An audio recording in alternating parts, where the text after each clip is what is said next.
decision after COVID, I think you need to think about the O2O model, like I said before, because now when you are going online, you need to compete with other people also. Because now when you sell online, you need to have knowledge regarding the ads management, regarding social media. It's really complicated. Somehow people use SEO or Google Ads. It's really complicated to learn. That's why beyond online, you also need to prepare your offline presence. I think that's the idea why Amazon have an offline store, because they think that in the future, I think Alibaba also do that. In Indonesia, JD and Blibli also did that. That's why I think pandemic push every SME or business to start online. But after pandemic, now the economic, the situation's going to normal. They need experience to try something. They need experience to evaluate something, which offline is really good to validate and try something. And I think you need to combine between online and offline. So in online, you need to have a strong presence.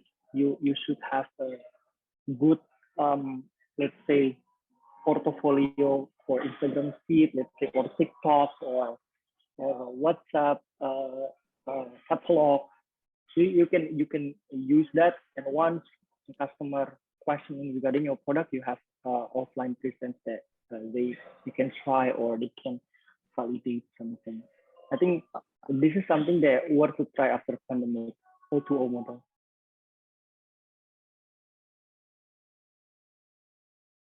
Welcome to Ninja Venture, where we interview successful VC and people in startup ecosystem. So today we will take you to the Southeast Asia hotspot. Yes, I'm talking about in Indonesia.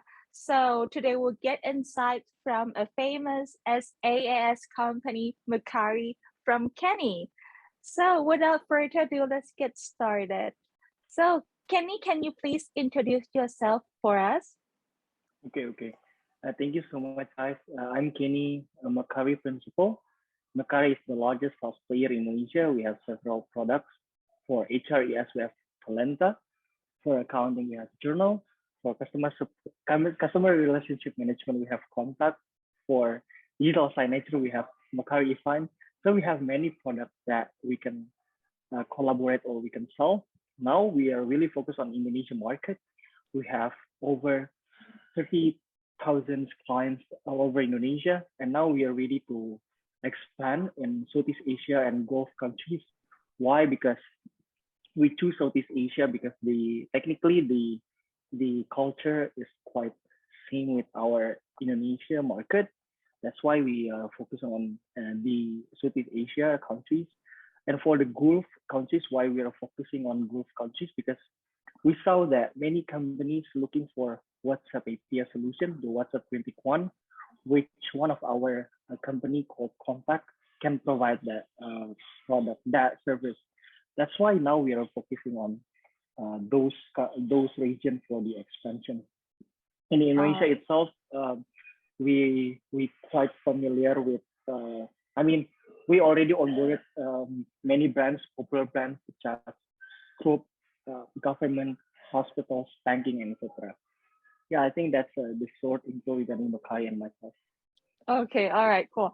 So from what I understand is that Mekari provide all-in-one operation platform for businesses, help businesses digitize, like in several areas, for example, HR, finances, CRM, and plenty of products, no matter how big or how small the business is.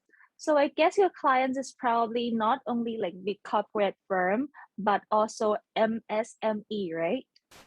Yes, true. Yes. I see. All right. Okay, cool. So I would like to know a bit more about MSME. I feel like if we're talking about like MSME to adopt new solution or new platform into their business, it's not very easy because they lack of resources or money or whatever, right? So, how important is digitization for such a small company?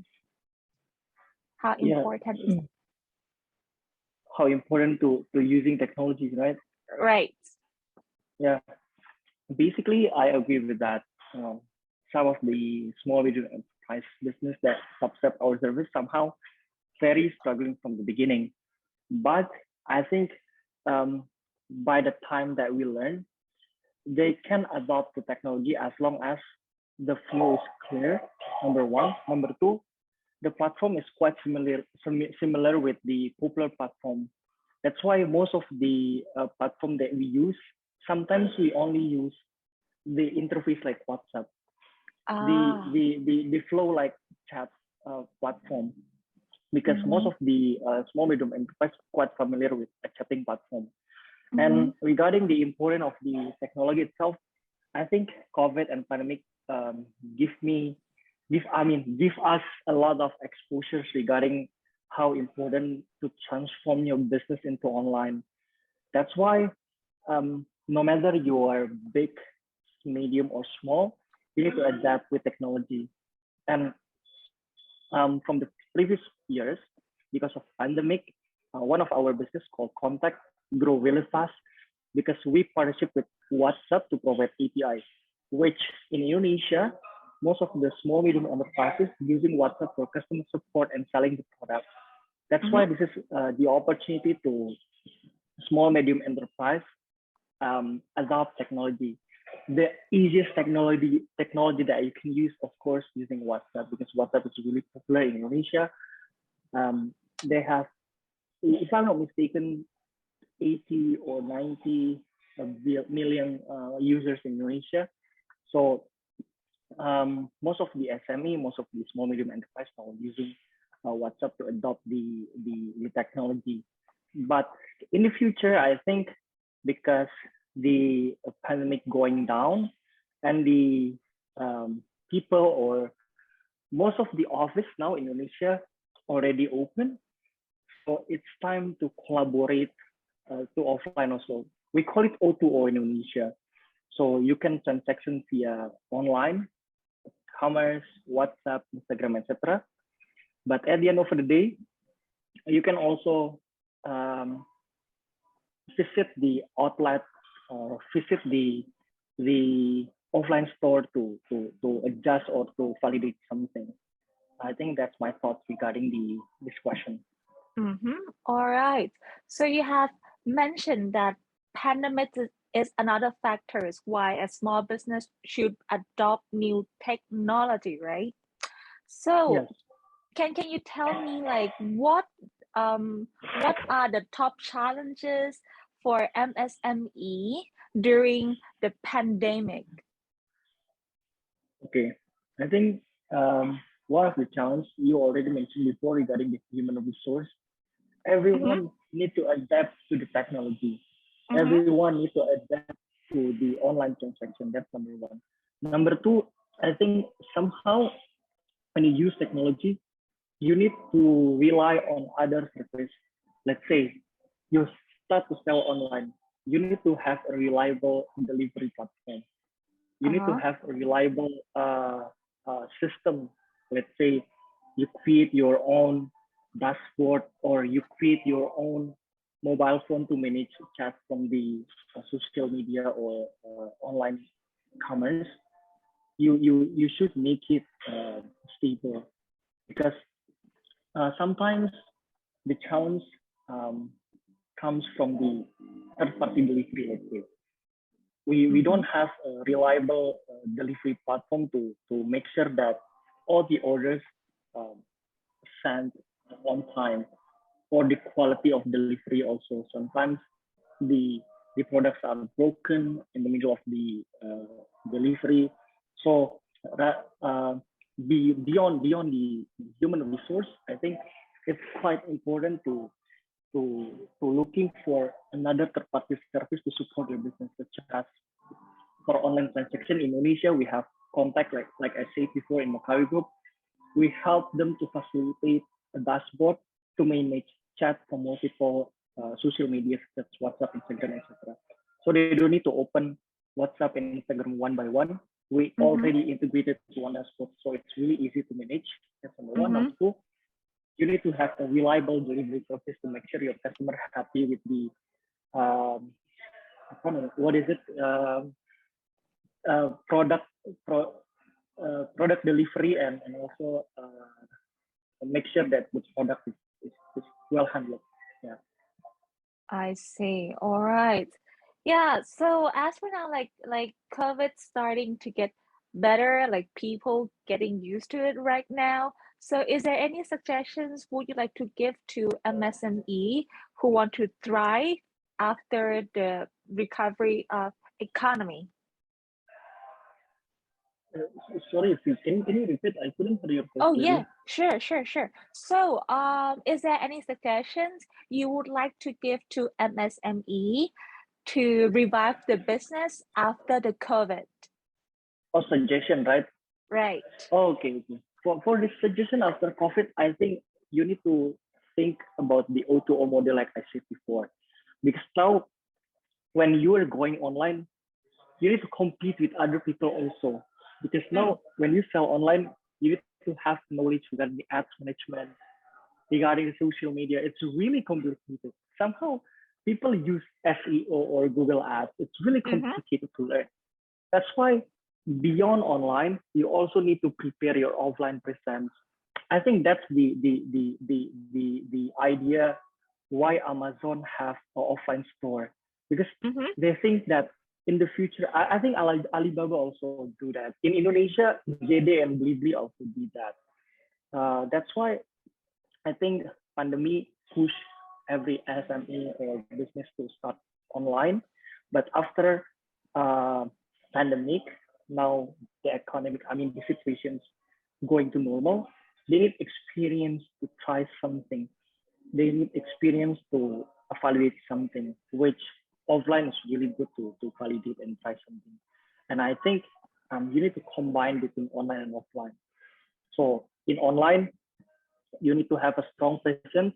You should have a good, let's say, portfolio for Instagram feed, let's say, or TikTok or WhatsApp catalog. So you can use that, and once the customer questioning regarding your product, you have offline presence that you can try or they can validate something. I think this is something that worth to try after pandemic. O2O model.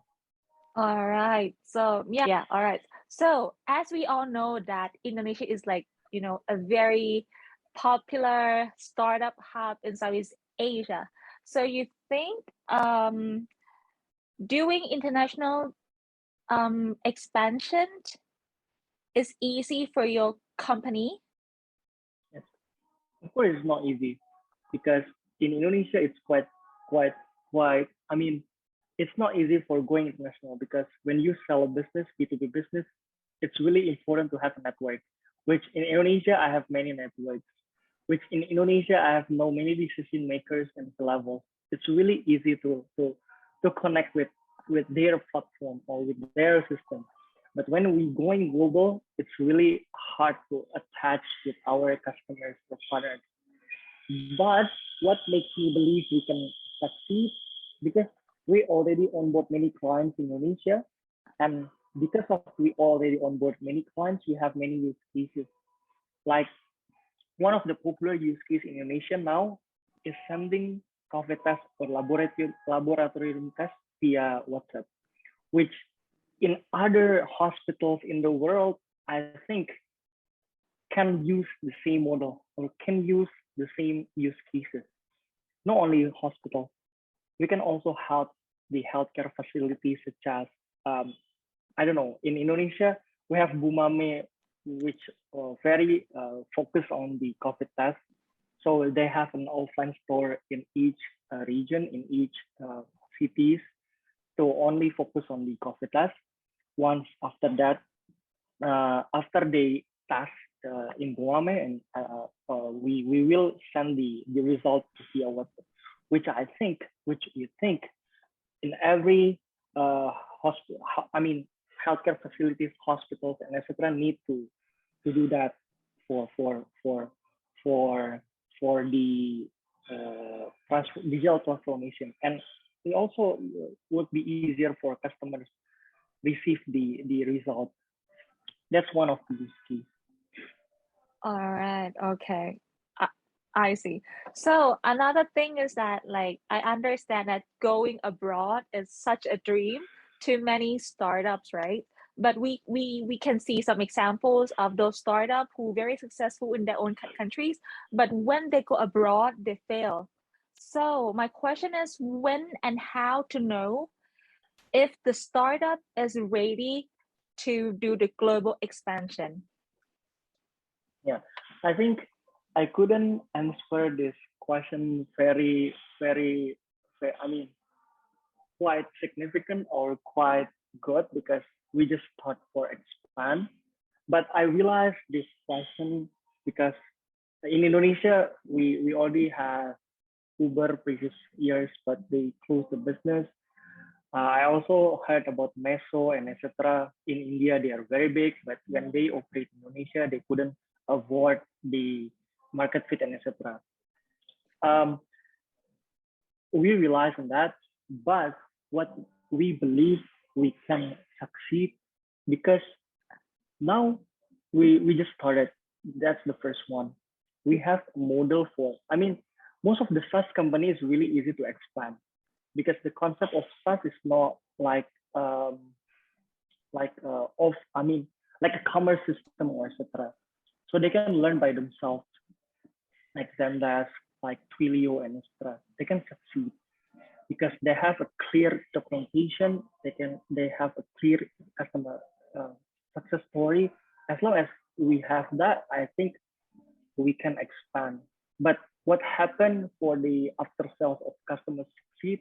That's why in some countries that we focus on, we really focus on the several clients and partners to make sure they're happy with us and they start referring.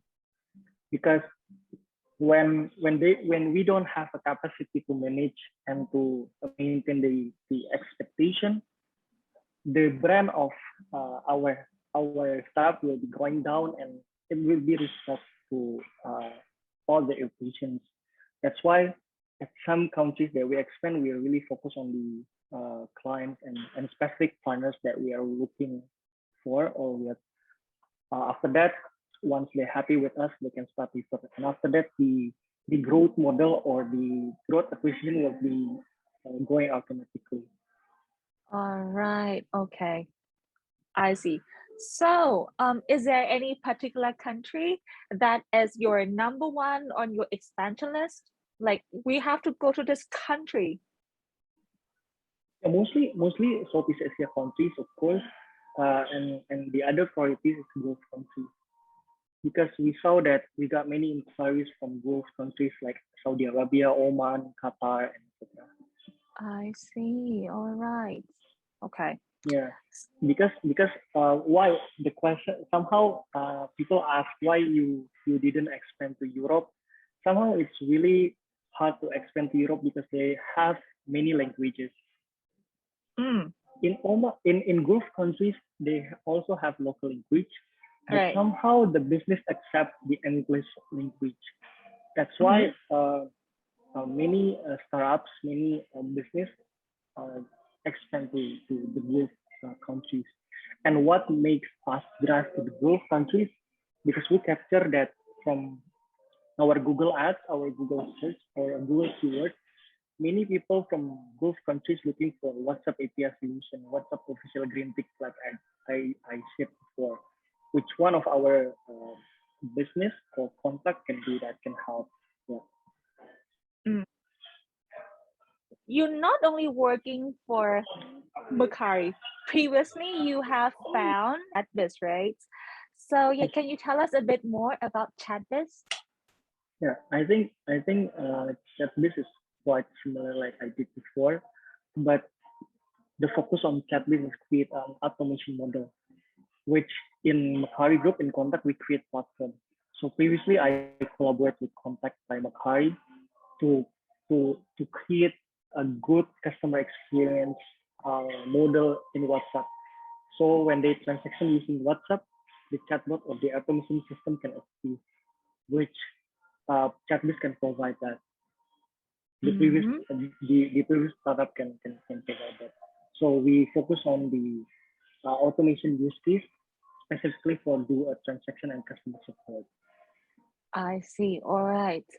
So another big question is like, how did you get into Y Combinator? You know, like so many startups want to get into that program. I think if I got this question, I also don't know to answer because it's beyond imagination. I never planned to get YC, by the way, because I'm not graduated from the popular university in Indonesia. I also not graduated from the management consulting company. Previously I joined Roland Burger, but only in 3 and 4 months, which I'm very surprised when I get YC. But I think why we got YC, because we have a clear use case and a success story.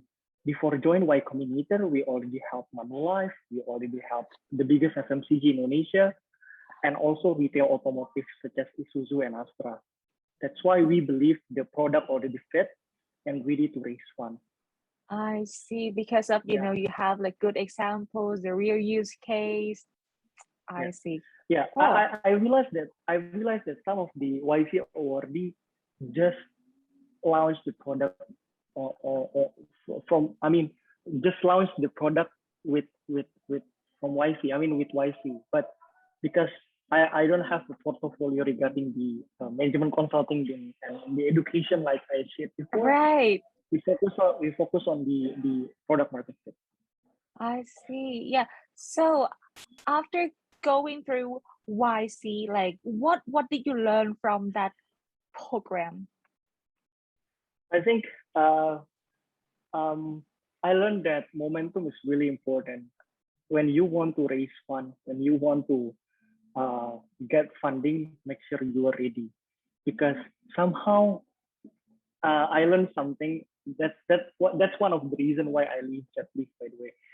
After after YC demo day, we got many investors that offered to us, but somehow we don't have a clear strategy how to close them. That's why we lost the momentum. That's why what we think it's really important after YC is about momentum. Number 2, what is another critical thing? I think it's all about network. With YC, we will know, or we will networking with many people, which it's really easy to explain your company. It could be a market for you to sell the service to another YC awardee. So the important point number 2 is about network. The third one, I think many tools that YC provided, such as safe investment, such as how to grow and mentoring, which for me it's really important and changed my mindset regarding how to build a startup and how to make sustainable business. I see. All right. So the 2 main things that you have learned so far from the YC is, you know, you have to do at the right time, the right place, and you know, and you need to have a good network. Now I also create a small project, a small startup with my friend. Yes. They prepare for a YC registration. All right. Because I learned from the previous experience, we should be more prepared for the YC. All right. Okay. I'm waiting for your good news. I'm sure that your project will get into the YC once again. Yeah, let's see. Because many YC awardee not only got YC for the 1 or 2 times, they can get 3 or 4 times, or one of them can get YC 5 times if I'm not mistaken. So it's yeah. I see. Perfect. So as for now, like you have to, like you used to be entrepreneur and now you're working in startups. Like, what are the lessons you have learned so far in startup world? I think somehow doing a business and working at startup helped me to give a sense when I pitch to the startup owners or C-levels. Because I have a business, somehow I can give a clear context or empathy to them. So it's really helps.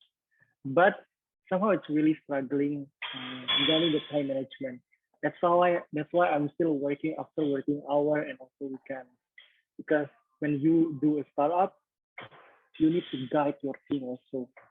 You need to focus on growth, which is really hard if you miss one day, if you miss certain period, let's say. So I'm very happy. I'm very grateful I can running startup and also working. So it helped me somehow to collaborate, to sell something to others, to people, because I have a business sense, business owner sense, uh, and for the startup itself, uh, it's also beneficial because some of the investor looking for your portfolio, by the way. Are you expert in industry? Are you expert in this business model?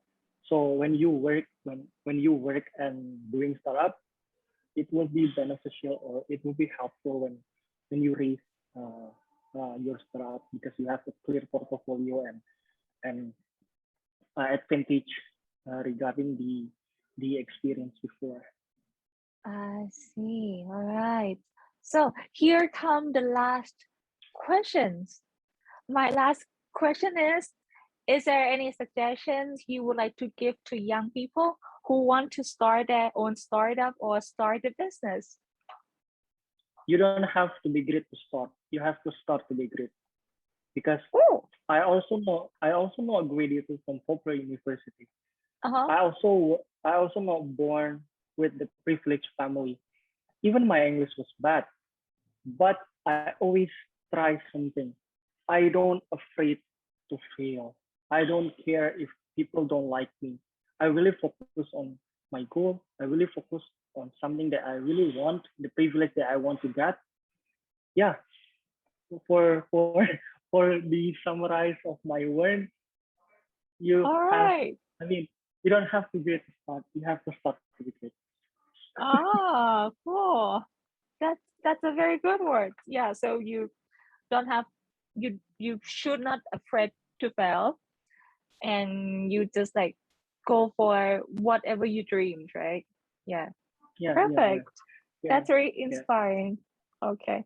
All right. So Kenny, I think that's all for today. Thank you very much for joining us for today. And I'm sure that our audience can learn a lot from you.